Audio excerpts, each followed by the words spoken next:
on JG9 News, we have a lot of new videos out, including the Saints' bizarre justification for keeping on Dennis Allen as their head coach, the Cowboys deciding to bring back Mike McCarthy for another season, and the news that Reba McEntire is doing the national anthem at the Super Bowl. Make sure to check the link in the description to find out more, and subscribe now to JG9 News. And now, on with our feature presentation. Yeah, this one broke my brain. Alright, here we go. January 21st, 2024. It's the divisional round of the NFL playoffs, and we're up at Ford Field in Detroit for this NFC battle between the Tampa Bay Buccaneers and the Detroit Lions. This game is taking place in extremely cold weather, or at least, that's what I would say if this game wasn't being played at Ford Field, an indoor stadium. Good job there. Still, the stakes for this one are obvious. The winner goes to the NFC Championship, coming within one game of the Super Bowl and football's biggest stage, while the loser goes home, with their season ending just short of the mountaintop. If the Bucs win, it's their 5th appearance in the conference championship, and their 2nd in the last 4 years. If the Lions win, it's just their 2nd appearance in the conference championship, and their 3rd playoff win in the last 65 years. Safe to say, considering the circumstances, Ford Field is rocking. And they're rocking even more when the end of the game comes around, and the hometown Lions, thanks to a great offensive performance in the second half, lead at 31-23 with 1:39 left in the contest. Tampa needs to drive the length of the field in under 2 minutes to have a shot at tying this contest up, or else the Lions will be going to their 2nd NFC Championship ever. And when Baker Mayfield drops back to pass and gets intercepted by linebacker Derek Barnes, that should be all she wrote. The Lions are going to do it. The Lions, a team that 25 months ago were in December 2021 with no wins to their name, are actually going to do it and are going to go to Santa Clara to play the San Francisco 49ers for a shot at the Super Bowl. What a moment. What an unbelievable moment. Just take some kneel downs and you've got the win locked up. Let the play clock run all the way down, take the knee, and you've got the win. Hero going to help lead in the title game again. Wait a second. Timeout. Detroit? You do realize the Bucs have a timeout left, right? This one's not over. Why are you not taking the play clock all the way down? You had the game won, and now you're going to give it back to Tampa. All right, just don't do it again. Don't do it. For the 2nd time. You did it again! Oh my God, you did it again! Now it's 4th down, the ball's going back to Tampa! Are you serious? Are you serious at this drill? Welcome to Dumb Decisions. Welcome to Dumb Decisions. Before I break down what happened here, this whole series is about taking an in-depth look at decisions made during games that were clearly awful from the start. This isn't something to look bad in hindsight. Rather, this is something to look awful almost immediately. These are moves where your gut instinct tells you right away that there is no way this can possibly work. And sure enough, your gut instinct was smarter than that of an NFL head coach. And for this one, we're taking a look at the mind of Detroit Lions head coach Dan Campbell. Look, I've got to give Campbell a ton of credit for obvious reasons. The turnaround that he has made in Detroit has been nothing short of remarkable. He's an incredibly likable guy, and I think just about everyone that's not a fan of any of the remaining teams in the playoffs, or any NFC North team, is rooting for him to get the Lions to the Super Bowl and get them to the promised land. He's done wonders for this team, and even though he can be aggressive to a fault at times, he has also won the Lions games with his aggression and his unconventional wisdom. At the same time though, holy cow, this had a chance to be one of the worst blunders in NFL history, up there with the miracle at the Meadowlands. This was, quite literally, a coach taking his team from a 100% chance at winning the game to a less than 100% chance for no reason whatsoever. This was Mario Cristobal-esque from the Miami-Georgia Tech game earlier this season in college football, which you can learn more about by clicking the card in the upper right corner. That's one of the worst coaching blunders of all time. I don't know how you managed to botch a victory formation and how you managed to botch the win, but the Lions almost did. So with that being said, let's take a look at why calling 3 kneel downs in a minute without letting the clock run out is a really bad idea. Really, this shouldn't be rocket science. This is so routine that you almost take it for granted until you see a situation like whatever the Lions were doing here. The interception was made with 1:33 left. and the Buccaneers have 1 timeout left. On first down, you take the knee, which takes about 3 seconds off the clock, since you don't need it right away, taking it down to 1:30. The Buccaneers burn their final timeout as a result. On second down, you take another knee, taking it down to 1:27. The 40-second play clock runs, taking it down to 47 seconds. Then, on third down, you take one final knee, taking it down to 44 seconds. The 40-second play clock runs, taking it down to 4 seconds. From there, you have Jared Goff take the snap and just roll out and chuck it deep and out of bounds, simply to kill the clock and take it down to 0 seconds. There is no reason whatsoever for the Buccaneers to have a shot at getting the ball back. 3 knees, a 4th down chuck out of bounds, and the Bucs never touch the ball again, and you win the contest. Instead, you do, well, whatever the heck this is, and you call the second kneel down with 16 seconds left on the play clock, which I'm assuming Campbell did because he thought the Bucs had no timeouts left, meaning that he didn't know the situation at hand and didn't bother to look up at the freaking scoreboard and see how many timeouts that the Bucs had. By doing this, and by calling a kneel down with 16 seconds on the play clock on second down, and then 14 seconds on the play clock on third down, he gave the Buccaneers an extra 30 seconds to do something. And sure, you might say, well, it wouldn't have mattered anyway, because the Lions were in field goal range, so worst case scenario, you can just kick the field goal and go by 2 scores. But number one, why even take that chance? Why even risk a block kick and the possibility of a special teams touchdown? Number two, it would have been a 50-yard field goal. We're not talking about a 23-yard chip shot. We're talking about a kick from 50-plus yards, of which, over the last 3 seasons, the Lions kicker, Michael Badgley, has made just 2, including none this year. In his career, Badgley is a mere 5 for 13 on kicks from 50-plus yards, hitting 38.4% of the time. The money badger, he is not. Since 2019, the man is 4 for 11. So if you go back over the last 5 seasons, he's hitting only 36% of the time from the 50-plus yard range, with a long field goal in that time frame of 53 yards. So just a few yards more than what the kick would have been. By completely botching the clock situation, if you're this man right here, Dan Campbell, you force your team to try a field goal on 4th down. That is not exactly the easiest kick in the world. Badgley, based on history, is more likely to miss it than he is to make it. And then, you're giving the Bucs the ball back with 30 seconds left and the ball near midfield, giving them time to mount a drive and call a few plays. That is what you did by botching the kneel-down situation, instead of just taking the play clock down to 0 seconds each time and doing what every smart team would do in this situation. You just gave the Bucs the ball back for no reason and did not guarantee the win.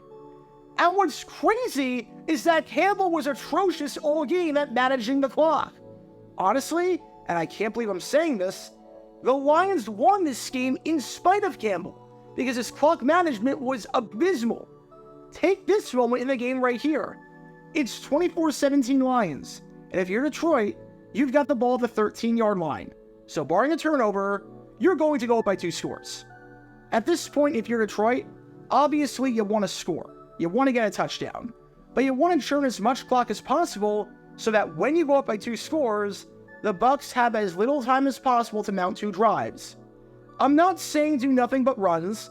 I'm not saying play conservative by any means. What I am saying, though, is that when you're up by 7, with 7 minutes left in the final quarter, and you're about to go up by 2 scores, don't snap the ball with 21 seconds on the play clock. I know the woulda, shoulda, coulda game is a bad game to play, because a lot could change, but man, those 20 seconds you could have killed really could have come in handy right about there. Campbell botched the clock throughout the entire 4th quarter, and the kneel-down situation was one of the most egregious examples I've seen, with Campbell single-handedly taking his team from a 100% chance at winning to a less than 100% chance. And obviously, from a risk-reward standpoint, I don't even need to break it down. Any play that takes you from a guaranteed win to anything but is a dumb play. Plain and simple, it's a dumb play. So good job, Detroit. Tampa Bay gets to call a timeout with 36 seconds left. You had to line up for a 50-yard field goal. The game isn't over, and you completely blew the situation. Wait a second. Why is Tampa not calling timeout? Why is Tampa not calling timeout? Guys, you can force a 50-yard field goal. You can get the ball back. You actually still have a shot at winning this. Why are you not calling timeout? Tampa, Detroit is literally handing this to you. They're literally begging you to take the game from them. Call a freaking timeout. Call a freaking timeout. Call a freaking... Be able to say enough about what Dan Campbell has done. All right, guess we're doing this again. Welcome to Dumb Decisions. I don't believe this. I genuinely don't believe this. This man right here, Todd Bowles, I have to honestly ask, is he capable of winning close games? Because it seems like every time the Buccaneers are in a close game, he goes ahead and does something stupid. The Buccaneers-Browns game from last year? Remember that? When Bowles decided not to call a timeout toward the end of the game, even though there was no risk whatsoever, and it would have given time for Tom Brady to mount a drive down the field? You can learn more about that by clicking the card in the upper right corner. The Buccaneers-Texans game from earlier this year? Remember that? When Bowles decided to call a timeout for some bizarre reason, instead of taking the 10-second runoff, which gave the Texans time to march down the field and win the game? You can learn more about that by clicking the card in the upper right corner. I'm not kidding. Todd Bowles might be the worst coach in the NFL at managing timeouts, because it seems like every decision he makes in a crucial situation is the complete wrong one. What is the risk of taking a timeout there? Seriously, is there any risk? Suppose you don't take the timeout. All right, the ball game is over. You lose. Your season is over, and you get to watch the Super Bowl on your couch instead of playing in it. Suppose you take the timeout. You force a 50-yard field goal with a kicker who's not good from long distance, and you can get it back with 30 seconds left to drive down the field. We're not talking about a chip shot here. We're not talking about the Lions being up by 3 scores by this point, where the outcome of the game is not in any doubt, and I'm just being pedantic. You have a legitimate freaking chance to win the ballgame if you take a timeout. Like, better than 0, I'd even say better than 10%. The Lions are literally giving this to you with how bad they botched the kneel down. It doesn't require much. You just need Badgley to miss a kick from 50-plus yards, and you need to go 60 yards in 30 seconds, which, I mean, you went 92 yards in about a minute earlier in the game. You've got a jump ball beast in Mike Evans, and even if you have to resort to a Hail Mary, it's at least something, and you almost pulled it off against Buffalo on Thursday Night Football, which, by the way, was another situation where Todd Bowles mismanaged the game close, which you can learn more about by clicking the card in the upper right corner. So, instead of beating a dead horse, I want to hear what exactly Bowles had to say about this, and why he didn't call a timeout, and why he decided to have the season end without any sort of fight whatsoever. Lay it on me, Todd. I'm dying to know. They already had a field goal and lined up, and there would have been about 12 seconds left on the clock in the ball game. We weren't going to come back from that. I'm sorry. What? First off, do you know how to count, Todd? Do you honestly know how to count? There were 36 seconds on the clock. Where the heck are you getting 12? Unless you think a field goal somehow takes 24 seconds, which I've never seen, and unless we're playing this game at freaking Hogwarts, and Dan Campbell says Wingardium Leviosa to get the ball to levitate, I can assure you, Todd, you're going to have plenty of time. Did either coach look at the scoreboard one time? Did either coach know the situation? Seriously, it's baffling. Plus, way to have faith in your team. Way to have freaking faith in your team. I'll play along with your logic. I'll play along with your silly game. I'll play along with the fact that there would only be 12 seconds left. It's not true, we all know that, but I'll play along. Alright, you've got 12 seconds and the ball at the 40 after Badgley misses the field goal. You call 2 out routes to get in your midfield, and then you have time for a Hail Mary. It's not like you almost successfully ran a Hail Mary earlier in the season. Oh wait, you did! Remember this? Do you not remember this play that almost worked and was almost executed to perfection? It's not as though you would have had to do some sort of lateral palooza, pitchy woo-woo play that never works. It's not as though this game was over. You had a legitimate chance. And again, that was with Bowles' logic of only having 12 seconds instead of having triple the time, which was actually the case. So you had plenty of time to actually mount a drive. Heck, if CJ Stroud could do it against you earlier this season, and you saw that firsthand, you know darn well that this was possible. Plus, This is the freaking playoffs. Unless the game is truly well and over, waving the white flag is pathetic. Waving the white flag like Nick Sirianni did in last week's game between the Eagles and the Buccaneers, where he just ran out the clock with under 2 minutes left and his team down 32-9, fine, you're not winning the game. Waving the white flag like D'Amico Ryans did on Saturday in the game between the Texans and the Ravens, where he just ran out the clock with under 2 minutes left and his team down 34-10, fine, you're not winning the game. But waving the white flag in a one-score game, where you will get the ball back with a legitimate chance to do some damage, unacceptable.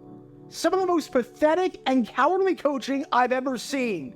Again, just to reiterate, all you had to do was call timeout, have Badgley miss a field goal that he usually misses, and you have about 5 or 6 plays to drive 60 yards and tie the game, which you pretty much did earlier at the end of the first half, and when you have a jump ball menace in Mike Evans if it gets to that situation. But you didn't do that, and your season ended as a result. Unbelievable. So just to break down what happened in the game between these two teams behind me right here, the Lions choke away a surefire win because Dan Campbell doesn't know the clock situation, only for it not to matter in the end because Todd Bowles on the other side also doesn't know the clock situation. It's insanity, absolute insanity. You know the episode of The Simpsons where Grimes is a perfectly sane individual and he's just plopped into Springfield and everyone around him is an idiot and gets rewarded for it and he goes insane? Yeah, that's me at the end of this game. That's me at the end of this freaking game. I have a headache, I will tell you what. That was insanity. So what do we learn from all of this? Honestly, I don't even know. I don't know at this point. If you're in victory formation, take the knees with no time on the play clock. If you're winning the game, run out the clock. And if you're the losing team and you have a chance to get the ball back and potentially win the game, with a realistic chance of doing so, I might add, then do it.